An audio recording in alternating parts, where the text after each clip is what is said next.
Vamos assentar. Hoje quero começar me dirigindo a todos vocês, queridos casais, aqui presentes, mesmo você que não está com seu cônjuge, que queria tanto que ele ou ela estivesse aqui, mas que por algum motivo não puderam estar.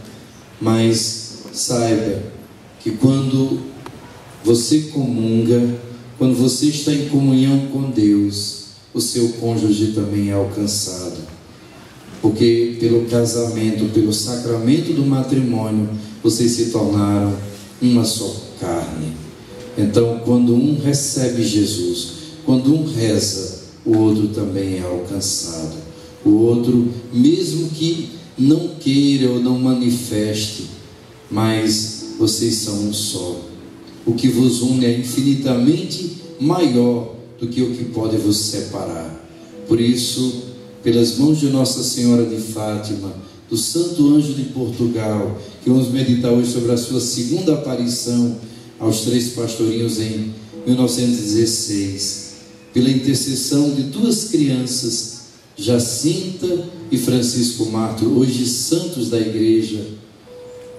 Que Deus abençoe o casamento de cada um, que Deus vos faça entender que a única ordem que Jesus deixou aqui, como acabamos de ouvir no Evangelho de São João capítulo 15, é que vocês se amem uns aos outros, é que todos nós nos amemos, e de uma maneira particular esse mandamento deve ser vivido em todo o seu auge, em todo o seu esplendor no matrimônio. Foi o amor de Cristo que vos uniu.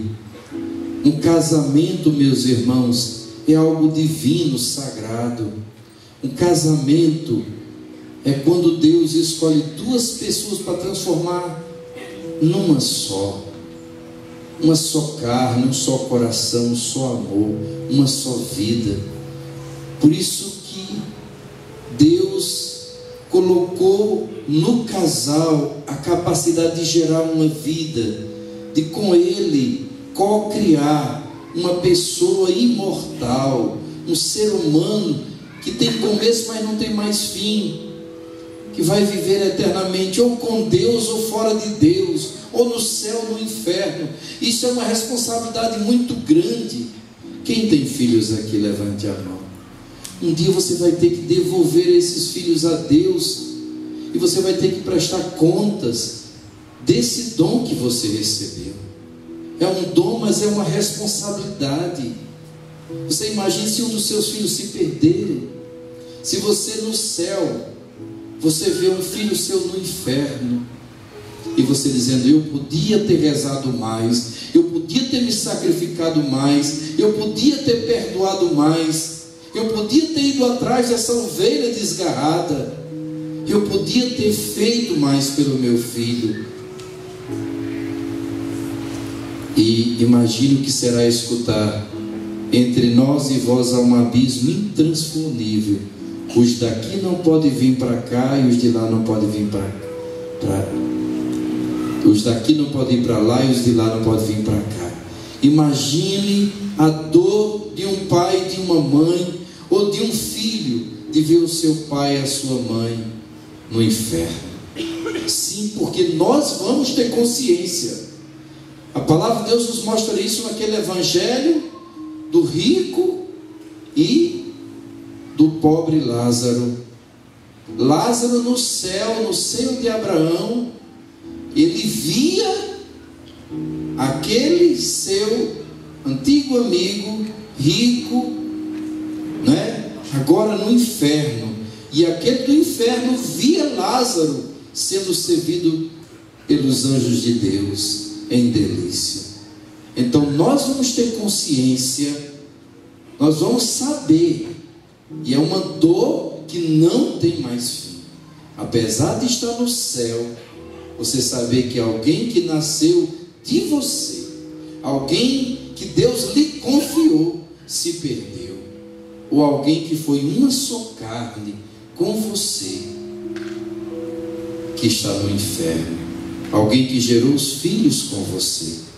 Tem mulheres que têm tanta mágoa do ex-marido, Eu sei que às vezes não é fácil, cada uma sabe a dor que passou, mas você deve lutar pelo perdão, porque inclusive a conversão do seu marido vai influir na conversão dos seus filhos. Seus filhos nunca serão felizes se seu marido se perder, a não ser que seja porque ele queira, mas você deve fazer de tudo para lutar pela salvação, porque se seu esposo for para o inferno, muito facilmente seus filhos podem se perder, e até você. E lembre-se que você é uma só carne com ele, e se não fosse ele, você não tinha esses filhos que você ama tanto, porque não são só seus, são deles, são dele, tem a carne dele, tem as grandezas e as misérias dele, e mais cedo ou mais tarde você vai ver que os filho de peixe, peixinho é. Por isso que a gente deve sempre rezar e sempre lutar para viver bem no casamento, com os filhos e com os pais, vivendo em harmonia, porque esse é o projeto de Deus, que nossas famílias sejam santas aqui na terra, para que elas sejam reunidas no céu. Irmãos, isso é muito forte, mas é a mais pura verdade, e por isso a gente entende a preocupação da igreja. Nós vimos na primeira leitura dos Atos dos Apóstolos a preocupação da igreja em dar a lei de Deus clara, a doutrina, em ser guiada pelo Espírito Santo, e não ir atrás de fantasia, de doutrinas estranhas, da gente manter-se na unidade da fé católica, não é?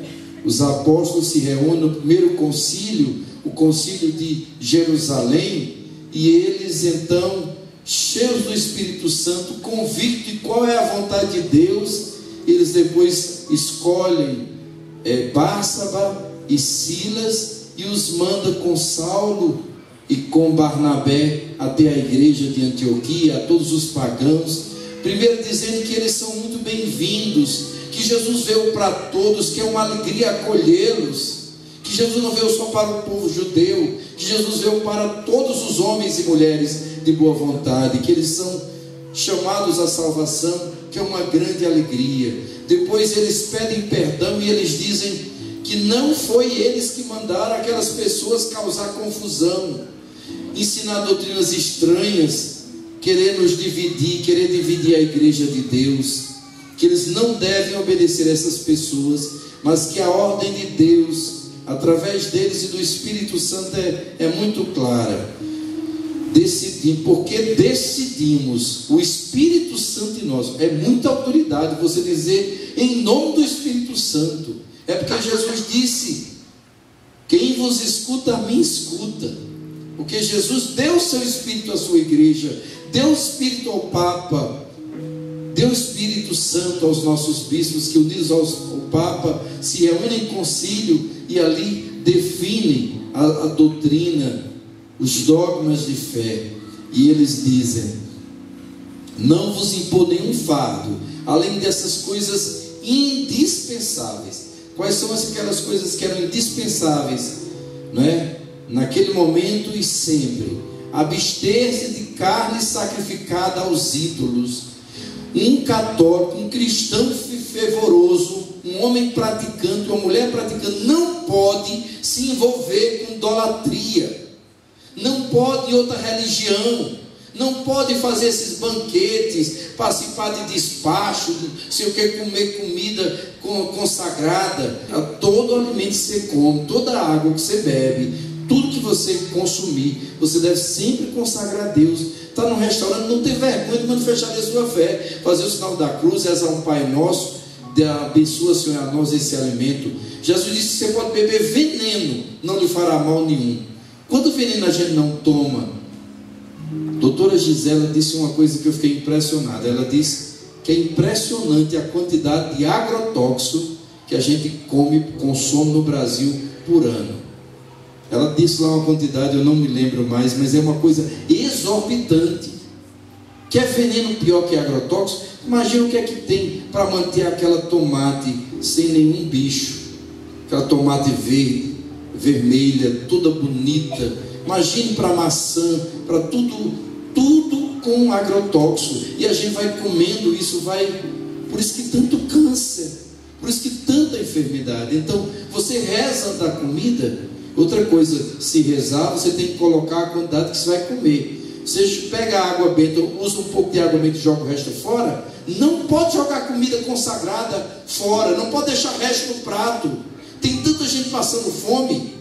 Se foi colocado o prato para você, você pode até comer o que você puder. Você não pode, é obrigado. Mas se foi você que colocou, você tem que comer.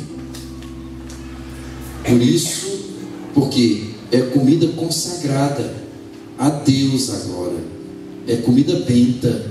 Você vai jogar fora, vai jogar no lixo? É como se jogasse uma imagem, uma vela, um círio consagrado no lixo. Usa um pouco, depois joga fora. Não pode. Assim está já aprendendo as coisas de Deus. Depois do sangue, o que é? Aqui antigamente não se podia comer o sangue. Por quê? Nem tocar no sangue, porque o sangue é a vida, porque Jesus deu o seu corpo e o seu sangue, é a sua vida. Ele está dando dele mesmo, o seu coração, a sua vida divina na Santa Comunhão. O sangue representa isso. Mas agora não é mais. O sangue é uma coisa que também pode transmitir muitas doenças. É muito mais por cuidado com a nossa saúde, que alguns alimentos você tem que ter cuidado. Uma galinha cabidela é muito boa, mas pode transmitir muita doença, não é? Tem carnes que são, aqui no Goiás chama remoça, não é? Carne de porco, vocês adoram, mas quantas pessoas já morreram com um ovo de tênia na cabeça por causa de carne de porco? É uma carne muito perigosa. Então não é mais por motivos religiosos que você não come, mas por motivo de saúde, não é? Então tem cuidado com o sangue, com os animais sufocados, a forma quando o animal morre.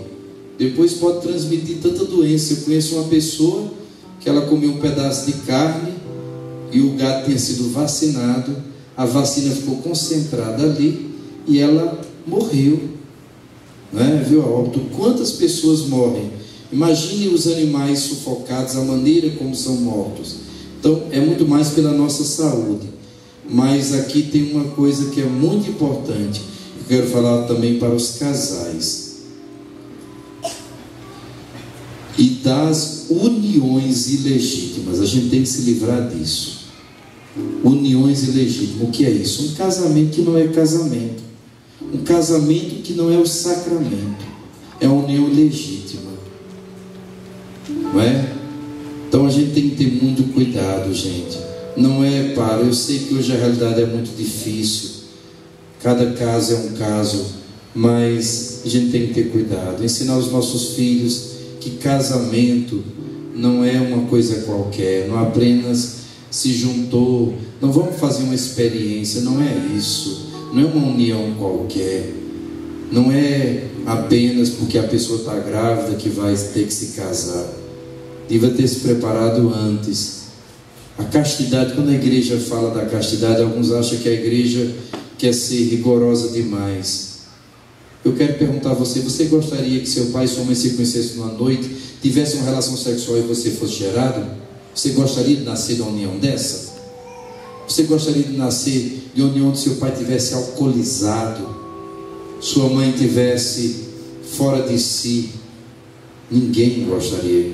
A gente quer nascer numa união estável, abençoada por Deus, debaixo da bênção e da graça de Deus.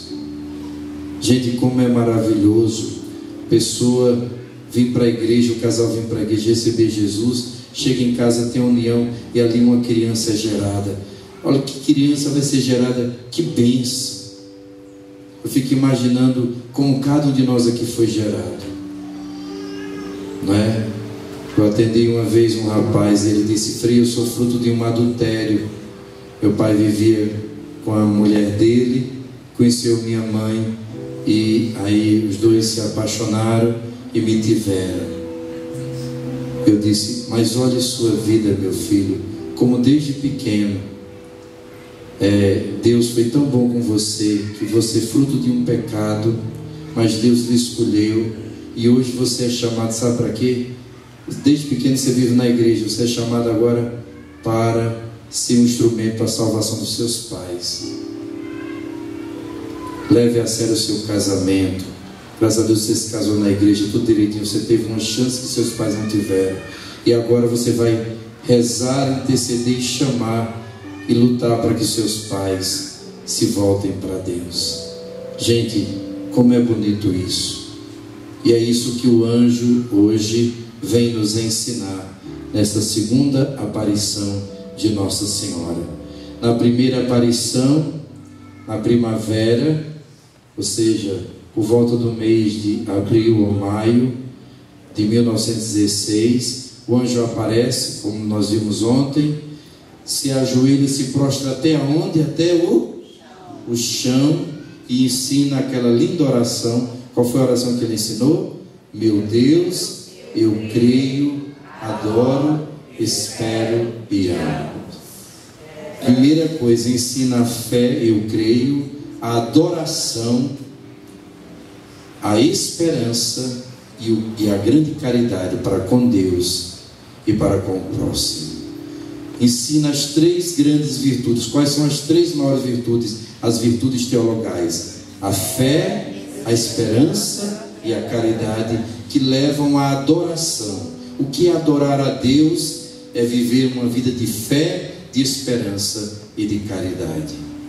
E aí depois o Senhor, através do anjo, pede para as crianças repetir 3 vezes e ainda pensar naqueles também que não fazem isso. Peço perdão para os que não creem, não adoram, não esperam e não vos amam.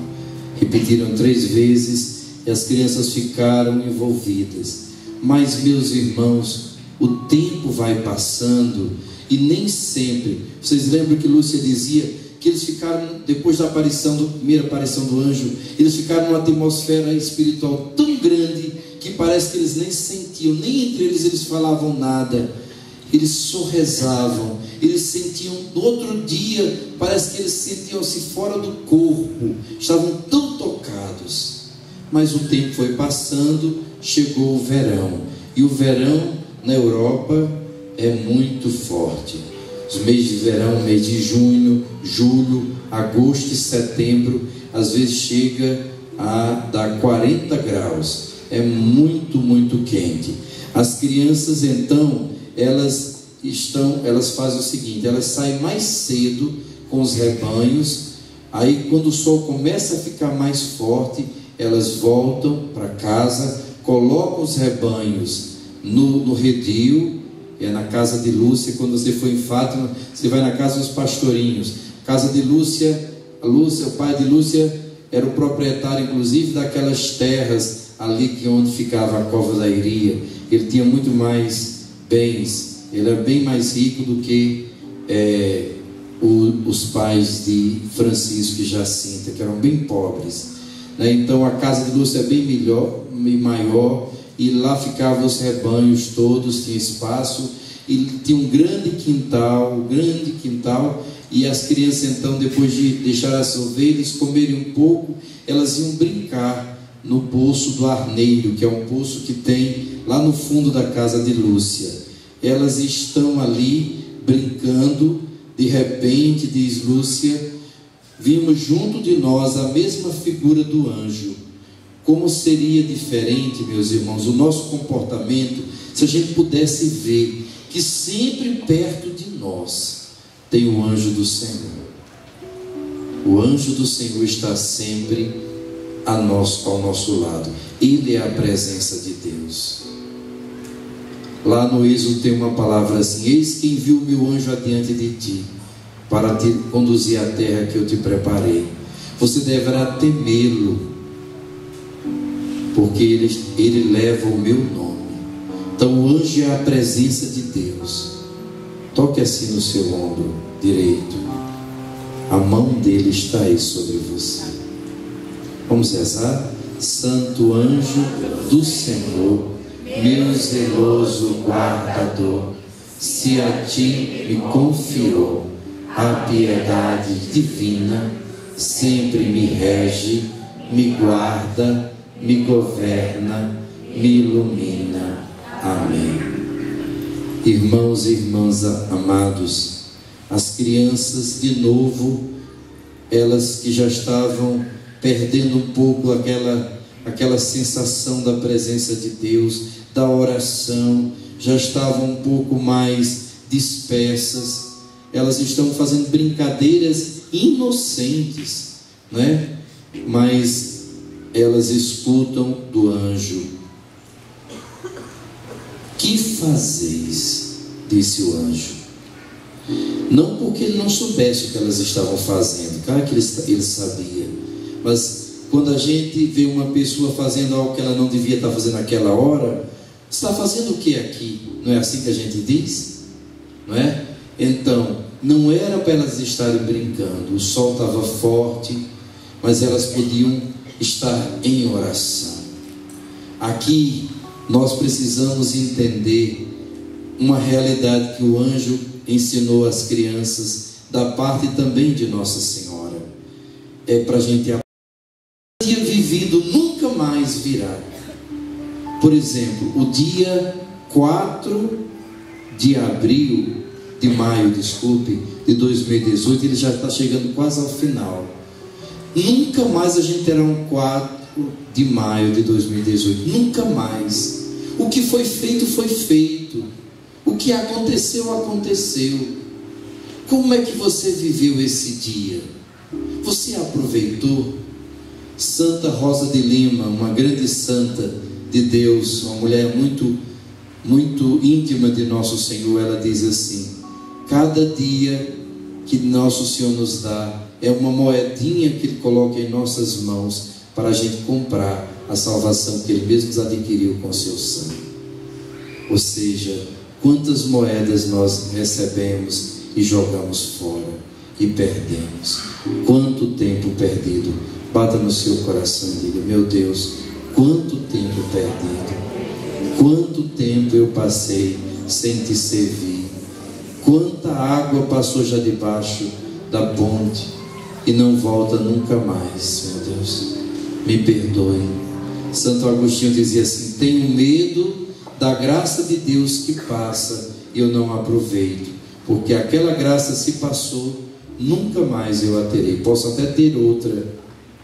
Agora o problema é que às vezes a gente precisa de uma graça para alcançar a outra, e aí a gente vai ficando sem a graça de Deus, a gente vai perdendo, porque a gente às vezes até reza, quando já está adquirindo a graça de Deus, quando Deus já está prestes a nos abençoar, a pessoa diz: eu rezo tanto, nada acontece, não rezo mais, e abandona. É igual aquela pessoa que foi nadar com um amigo, disse que eram 2 portugueses. Ave Maria, se os portugueses me ouviram falar isso. Ô Manuel, o que é, Joaquim? Vamos atravessar esse lago? Vamos. Nadaram, quando chegaram já perto do final: estou cansado, Joaquim. Eu também estou muito cansado. Vamos voltar? Vamos, Joaquim. Aí foram voltar para o globo, morreram afogados. Já estavam tão pertinho do final. Às vezes nós somos pior que esses irmãos. Falta-nos a sabedoria. Quem perseverar até o fim, aproveitar o tempo. Diga ao seu irmão: aproveite o dia de hoje. Jesus tem graça para você. E a última coisa sobre essa pergunta: que fazeis? Olha que as crianças estavam brincando, eram brincadeiras limpas, eram brincadeiras santas até, inocentes. Ficavam brincando de jogar pedrinha, aquelas de casinha, de sei o que, não é?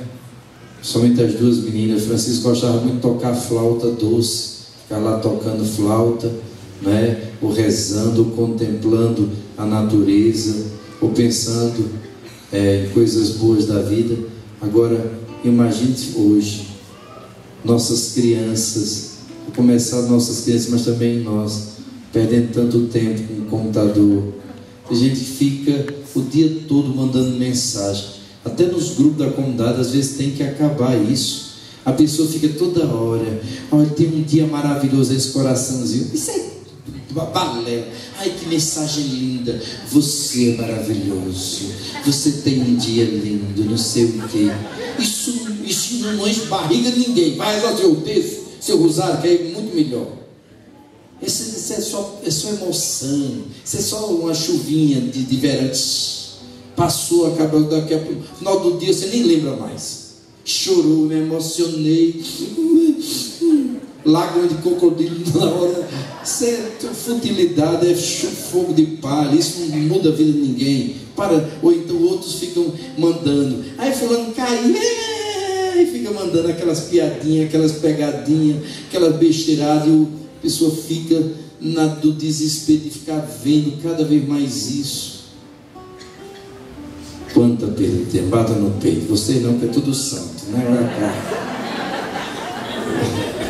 Vai rezar, vai fazer alguma coisa boa, vai estudar, vai limpar, vai lavar uma roupa, né? Vai arrumar seu quarto, vai arrumar, dê uma limpeza, uma geral naquele guarda-roupa, tira um bocado de coisa que você não usa mais, roupa que nem cabe mais em você, que você comprou, os outros não é que dá sua, não é dos pobres, não a traça come, vai catalada, criatura.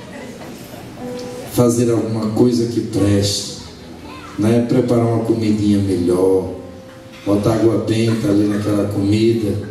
Quero ver se esses abençoados não vão sentir o poder de Deus, o amor de Deus. Sente até o sazon, vão sentir o seu amor, o seu poder, a sua oração. Amém? Desculpe falar essas coisas, eu sei que você não precisa dizer, estão tudo acima de tudo isso, mas serve sempre alguma coisa.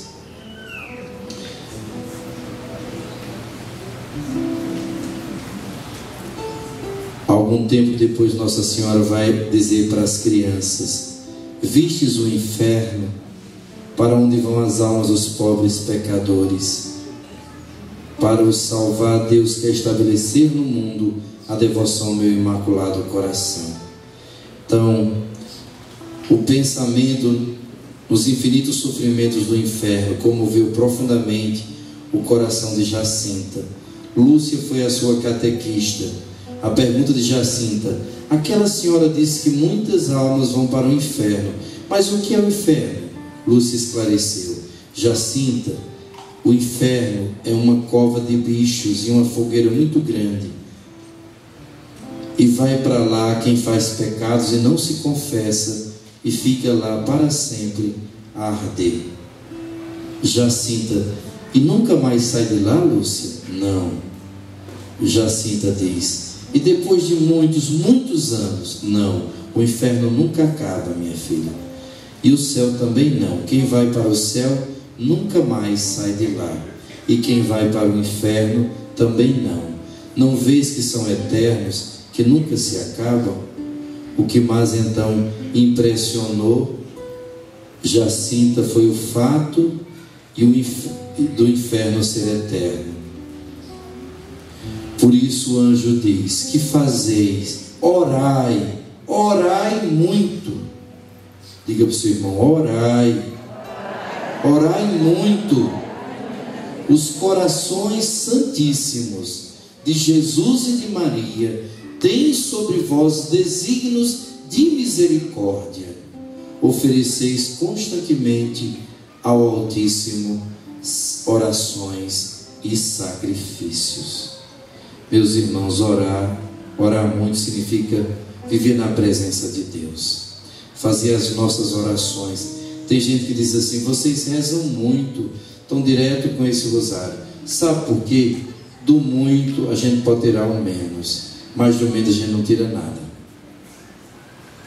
Por isso que a gente reza tanto, não é porque a gente é santo, que a gente é para ver se Deus aproveita pelo menos um pouco dessa nossa oração para nos salvar, para salvar nossa família. Quem aqui tem uma família que precisa muito de Deus? Por que é que Deus está lhe chamando para orar e orar? Porque você tem que orar por você e por eles que não rezam. Porque senão sua família vai se perder. Porque é que Deus lhe converteu primeiro, porque Deus fez a graça de você entender tantas coisas, de você ter sido alertado por esse anjo, que é a igreja, que é a comunidade, que são os sacerdotes, que são as santas missas, que é o seu crescimento espiritual. São os anjos, são os mensageiros que Deus está lhe mandando para lhe fazer compreender que ou a gente caminha, aproveita esse tempo, essa vida, para ir para o céu ou para o inferno. Não tem outro caminho. Aqui vai passar, e só tem esse: ou eu vou para o céu, ou vou para o inferno, ou a minha família vai para o céu, ou vai para o inferno. Não tem, nós não vamos viver aqui eternamente. Nós não sabemos quando é que nós vamos ser chamados, e nós temos que estar preparados. E o caminho é o caminho da oração.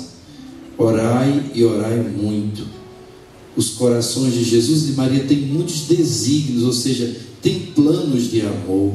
Os planos de Deus são perfeitos. Os planos de Deus parece que são derrotas, que só são sofrimentos. Olhar aqui para a cruz de Cristo parece que é olhar para a derrota, mas foi a partir desse momento que Jesus nos salvou. Então, mesmo com tanto sofrimento, mesmo parece que você só está perdendo, mesmo parece que você não está vendo os frutos, confie, faça a sua parte, e a sua parte, e a minha parte, a nossa parte, irmãos, é a oração, é a fidelidade a Deus, é oferecer sacrifícios e orações a Deus por nós, pela nossa família e por toda a humanidade. Oferecer sacrifícios. Ontem nós falávamos do sacrifício, por exemplo, de não beber durante um ano.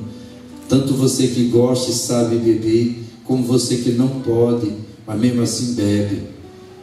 Seja qual for o seu motivo, você pode oferecer. Se é um sacrifício, e você pode ver, é um sacrifício. As pessoas falam, defendem tanto sua cervejinha, sua coisa, mas é um sacrifício. É uma coisa, pode ser até uma coisa boa, agradável. Ofereça ao Senhor, ofereça o sacrifício, mas do silêncio, por exemplo, de não se defender tanto.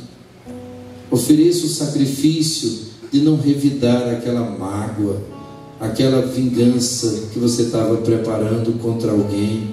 Dá o perdão. Ofereça o sacrifício até de, se você pode, dá o perdão a uma dívida. Alguém está lhe devendo um dinheiro e você sabe que essa pessoa não vai ter condições de pagar. Ou então, se não pode perdoar tudo, perdoa pelo menos a metade. Diga a essa pessoa que ela não deve. Perdoa os juros.